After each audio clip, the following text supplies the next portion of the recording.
असं जाहीर केलेलं होतं, मात्र आता अखेर मुंबईमध्ये काँग्रेस आणि वंचितची ही युती झालेली आहे। कितपत फायदा दोन्ही पक्षांच्या एकत्र येण्यामुळे त्यांना होऊ शकतो आणि एकीकडे ठाकरे बंधू त्याचबरोबर महायुतीचं आव्हान असताना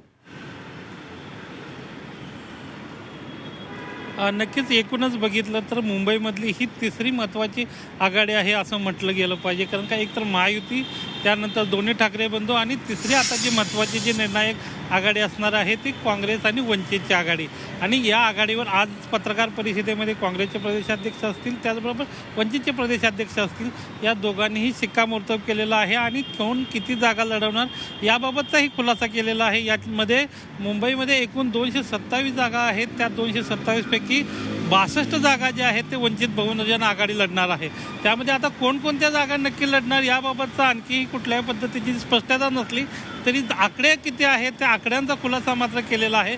त्यामुळं नक्कीच तगडं आव्हान जे आहे ती वंचित आघाडी आणि काँग्रेसची जी आघाडी आहे ती उभं करू शकेल। कारण का मुस्लिम असतील, दलित मतदार असतील किंवा काही उत्तर भारतीय मतदार असतील, या सगळ्यांना हे सगळे जे ही आघाडी जी आहे तिसरी आघाडी आपण याला म्हणू शकतो, ही भुरळ घालू शकते आणि त्यामुळे नक्कीच काही लोकांना याचा फटका बसू शकतो। कदाचित काही ठिकाणी महायुतीलाही बसू शकतो, काही ठिकाणी ठाकरे बंधूंना यांचा फटका बसू शकतो। एवढंच नाही तर आजच्या पत्रकार परिषदेमध्ये या तिसऱ्या आघाडी म्हणजे काँग्रेस आणि वंचितच्या आघाडीनं महापौर आमचाच होईल असाही दावा केलेला आहे।